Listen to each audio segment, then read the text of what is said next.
Boa tarde. A pandemia de Covid-19 trouxe, além do novo coronavírus, problemas de saúde física, questões também relacionadas à saúde emocional. Por isso, converso nesse espaço livre com o médico, psiquiatra e psicanalista Wilson Castelo de Almeida, que por 60 anos atuou em São Paulo e há 2 está em Ouro Fino. Dr. Wilson Castelo de Almeida diplomou-se médico pela UFMG, se tornou mestre em psiquiatria pela USP e pós-graduado em teoria e prática de psicanálise pelo Instituto de Psicologia da USP, entre outros títulos que coleciona. Dr. Wilson, prazer tê-lo aqui no Espaço Livre. Boa tarde. Luciana, boa tarde, e quero deixar meus agradecimentos pelo seu simpático convite, dando-me muita responsabilidade, hein? É um tempo diferente esse de coronavírus. Eu sei que o senhor elencou algumas coisas que o senhor gostaria de falar. Uma análise que o senhor tenha feito? Aliás, não sou eu que tenho feito. Na verdade, é uma análise feita por cientistas mundiais, não é? Que chegaram à conclusão que o quê? Toda vez em que o mundo é tomado por uma ameaça, ou de guerra, ou de doença, o mundo, né, as pessoas, a população, né, passa a ter o descontrole emocional e comportamental, de um modo geral. E esses descontroles, geralmente a gente pode colocar aqui numa pequena lista. Vamos vê-la. Falta de coragem. As pessoas ficam com medo. As pessoas ficam medrosas. Outra coisa que pode acontecer: as pessoas passam a desconfiar da ciência. Não acreditam no que a ciência possa falar. Uma teoria da conspiração? Também, a teoria da conspiração. Mas ainda há mais coisas que podem acontecer. A desconfiança da ciência, que eu acabei de falar, e as falsas teorias que começam a aparecer. Pessoas sem nenhuma capacidade teórica de estudo começam a inventar teorias para tentar explicar o acontecimento da guerra, da doença, da pandemia, da epidemia, essas doenças que englobam todo o universo. Então, por exemplo, entre falsa da teoria, você vai conhecer uma que é muito falada, alguém que falou: a Terra é plana. E muita gente está acreditando nisso no século XXI. Exatamente. As pessoas estão tão apavoradas, com tanto medo, que começam a inventar esse tipo de teoria. Inclusive, eu já vi no YouTube que existem grupos de pessoas, e grupos grandes de pessoas, acreditando que a Terra ser redonda é uma mentira. Exatamente. Então você vê, outro elemento que faz parte do descontrole emocional, comportamental da sociedade, é o uso de drogas.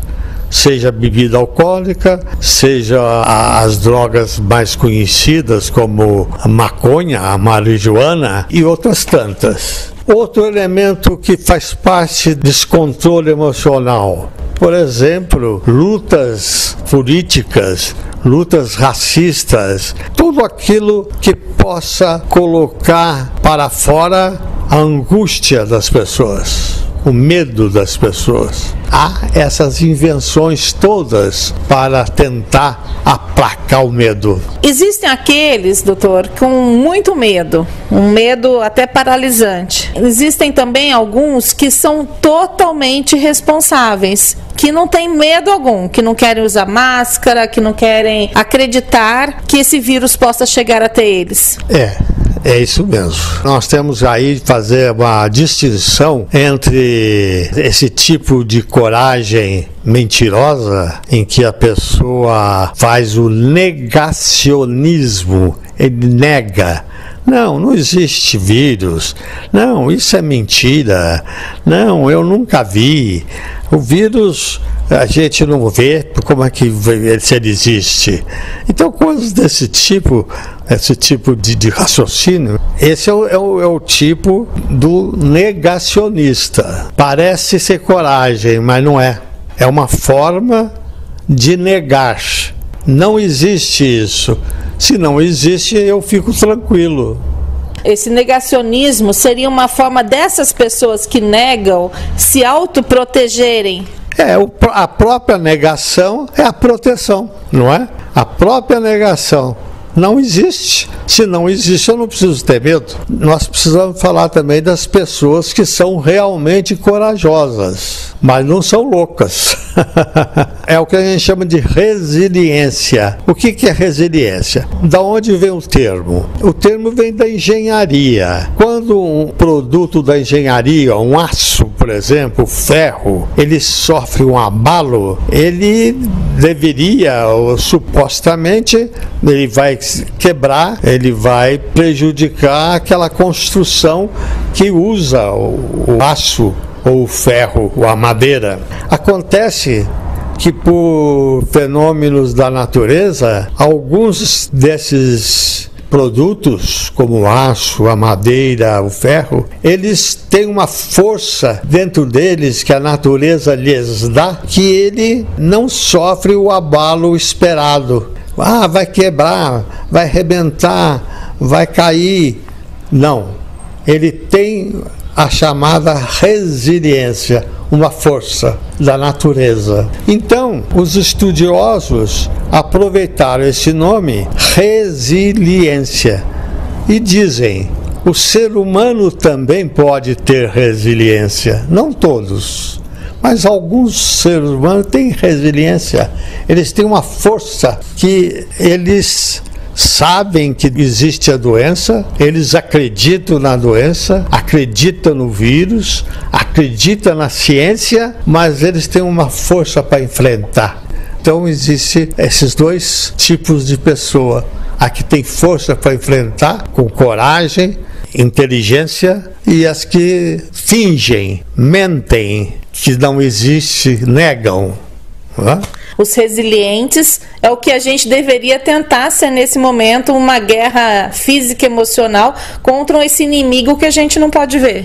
Exatamente. Que bom se nós todos pudéssemos ser resilientes, ser fortes, né? O que ajuda muito, aí eu vou falar uma coisa muito interessante. O que ajuda muito a ter resiliência, a ter força, é a religião. A pessoa que tem uma fé, que tem uma crença, que tem uma queda às coisas religiosas, a fé, a crença, elas criam a resiliência. Talvez porque elas não se sintam só? Eu diria que elas se sentem amparadas por alguém superior. Alguém superior, alguém de mais força, não é? Deixa eu dizer para você, fazer também aqui uma listinha, quais são os casos pessoais que podem acometer uma pessoa diante de uma pandemia virótica. Ansiedade, a primeira coisa, ansiedade. A pessoa fica ansiosa, fica nervosa. Ela fica também com fobia. Fobia quer dizer medo. Ela passa a ter medo aí de qualquer coisa. Uma pessoa que tussa, tem uma tosse distante dela, ela já passa a acreditar que está sendo transmitida a doença. A pessoa pode ter insônia porque fica excessivamente preocupada. A pessoa pode perder a fome ou, ao contrário, ter um desejo muito grande de se acalmar, alimentando-se muito. Um outro elemento de caso pessoal é a depressão. Outro elemento muito interessante é a fibromialgia. As dores no corpo. É isso mesmo. A pessoa começa a sentir dor pelo corpo, pelo braço, pelas juntas, é a fibromialgia. E as dificuldades familiares. Qual a interferência que esse vírus gera na família hoje? As dificuldades na relação de pai e filho, mãe e filho, irmãos, né? Porque ficam todos muito nervosos e precisam achar um culpado. Eu imagino que se nessa família tiver um com ansiedade, outro com fobia, um com anorexia, o que vai acontecer? Não, aí você vai estar dentro de um hospício, não é? Mas pode acontecer. Pode, mas honestamente eu nunca vi famílias totalmente loucas, completamente. A gente vê um elemento e tal, e geralmente a gente costuma dizer, nós psiquiatras, psicanalistas, que numa família onde tem uma pessoa nervosa, a outra tem que ser calma. Uma tem que ser calma. Uma, duas, três, quantas mais calmas tiverem, melhor para controlar a pessoa nervosa, para passar aquela confiança, para passar aquela resiliência. As pessoas ficando doentes emocionais, fica uma situação um pouquinho mais difícil para encontrar uma pessoa mais serena e acalmar uma mais nervosa dentro de uma casa. É só uma hipótese que você está fazendo e que eu não diria que é falsa. Eu acho que pode ser verdade mesmo, não é?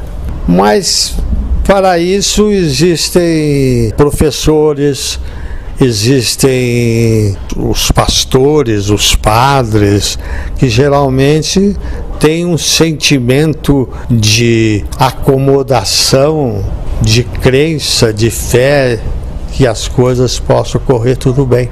Ou procurar os profissionais da saúde. Ou profissionais da saúde. Aproveitando, dizer uma coisa para você. Se há um elemento que é importantíssimo nas pandemias, é o líder político. E aí eu vou fazer um elogio. Eu admiro muito o doutor Maurício, o nosso prefeito, porque acho que ele tem conduzido esse momento com muita firmeza, com muito valor. O líder político, ele ajuda a comunidade a se conter. Ele diz, precisa fazer assim, fazer assado, faz uma lei aqui, uma lei ali. O líder político com calma, o líder político equilibrado é fundamental. Doutor Wilson, as emoções, elas podem prejudicar uma pessoa e até levá-la a um problema de saúde físico. E uma pessoa que esteja vibrando hoje no medo, na raiva, na tristeza, com a pandemia, ela poderia se adoentar mais fácil? Sem dúvida. Toda emoção negativa nos proporciona uma fraqueza, uma diminuição da imunidade. A imunidade é aquilo que fortalece o organismo, né? A pessoa com emoções boas, alegria, amor, empatia, simpatia, solidariedade para com o outro, tudo que é positivo ajuda. E aquelas emoções, medo, raiva, tristeza, essas abaixam a imunidade, a pessoa fica resfriada mais fácil, fica com gripe mais fácil e, logicamente, pode pegar o vírus da pandemia mais fácil também. Isso levaria, então, uma pessoa, por exemplo, que esteja num estágio depressivo, a correr um risco maior? Sim. Você sabe que existem as doenças facilitam a entrada do vírus, né? Então, uma pessoa, por exemplo, asmática, uma pessoa com problema cardíaco e outras tantas doenças, ela pode ficar mais suscetíveis, mais fáceis de serem contaminadas. Então, do mesmo jeito, as emoções também atuam do mesmo jeito. Uma pessoa medrosa, raivosa, tristonha, depressiva, ela tem mais tendência a receber o vírus. Quais recomendações o senhor daria para as pessoas para elas conseguirem vencer o medo, a raiva e a tristeza e ficarem menos suscetíveis a esse vírus? Toda emoção, elas são, de certa forma, construídas, né? Quer dizer, um pouco porque A pessoa nasceu numa família medrosa, então ela fica com medo. Nasceu numa família raivosa, então ela tem uma tendência a ser mais raivosa. Ou numa família depressiva, então ela tem uma tendência a ter depressão. Então começa pela gênese. Quer dizer, a gênese é onde surgiu. Se nasce numa família assim, a pessoa está mais suscetível. Mas a pessoa pode fazer um trabalho, como eu falei há pouco. A própria religião ajuda muito. Eu sou muito favorável às pessoas se dedicarem às religiões, à crença, à fé. Dependendo do estado, da altura, vamos dizer assim, ou não é bem o termo, da existência de maior ou menor quantidade de emoção negativa, é lógico que muitas vezes há necessidade de remédio, sim. Mas aí precisa um profissional fazer uma boa anamnese, quer dizer, uma boa consulta, né? Para ver se é preciso ou não, né? A meditação, ela está muito ligada à criação da resiliência. Se você pode ter pensamentos bons, pensamentos serenos, muitas vezes a gente até ensina para as pessoas, pense sempre assim: pensamento sereno e coração calmo. São duas chaves. São duas palavras-chave que ajudam a meditação. Doutor, eu sei também que o senhor é autor de vários livros. Sim, eu já escrevi alguns livros.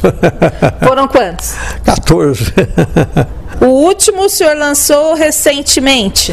Eu até lancei aqui Ouro Fino na Academia de Letras. 2017. 2017. Esse livro fala sobre... Eu não posso negar a minha origem, que eu sou filho de professores. Meu pai é o professor José de Almeida, falecido. Minha mãe professora, minhas irmãs todas professoras. Sua mãe foi quem?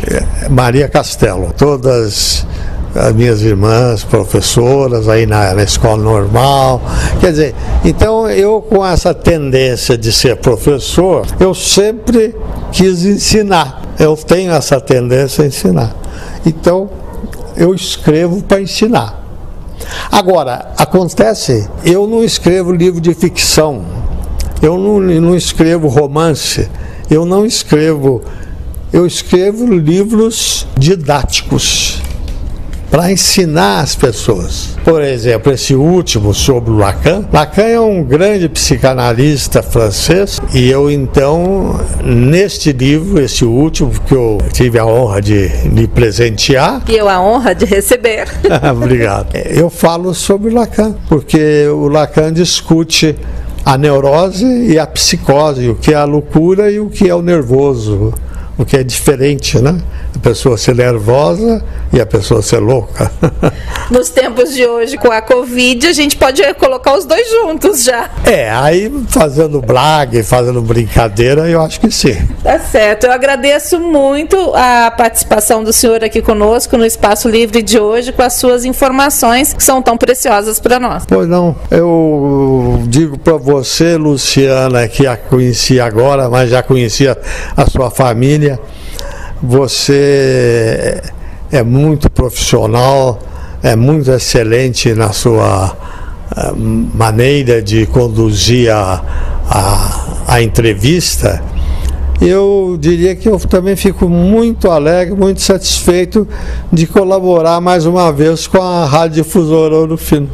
Alguma mensagem final que o senhor gostaria de deixar para as pessoas que nos ouvem, para que elas tenham aí uma saúde mental mais saudável na época que vivemos? Olha, responder essa sua pergunta é difícil, porque seria quase que fazer uma conferência sobre saúde mental, não é? Mas eu diria que nós estamos vivendo um momento de muitas hipóteses, não é? Inclusive o padre, ele diz que nós estamos no fim da civilização. É dramático isso, pensarmos que nós estamos no fim do mundo, aí você começa a ver sinais esquisitos, né? Não só a pandemia, mas o aparecimento dos gafanhotos lá no sul, aquelas ondas de gafanhoto, problemas de chuvas, afinal, tanta coisa que vai acontecendo e que nos dá muito medo, verdade, né? Mas diante disso, o pior não é isso, porque isso é uma hipótese, é um medo, não é? O padre é Leonardo Boff, né? Mas eu acho que o Leonardo Boff também tem os seus medos, ele não é um santo, ele tem os seus medos, então ele falou isso. Mas o que eu acho mais sério quando há guerra ou quando há pandemia é o aparecimento da barbárie, é quando as pessoas perdem o sentimento do respeito, perdem o sentimento da solidariedade, perdem o sentimento da ajuda, só exploram a maldade, a incivilidade, a agressão. É isso que é o perigoso. É isso que nós precisamos evitar. Tá aí a entrevista que nós acabamos de fazer, participou aqui conosco do Espaço Livre, o Dr. Wilson Castelo de Almeida, que é médico pela UFMG, se tornou mestre em psiquiatria pela USP e pós-graduado em teoria da prática da psicanálise pelo Instituto de Psicologia da USP, entre outros títulos que coleciona, e mais 14 livros, já está escrevendo o 15º? Sim. Já está escrevendo o 15º livro, que em breve também teremos a honra aí de divulgar. E você continue na nossa programação, uma excelente tarde para você e até amanhã, se Deus permitir.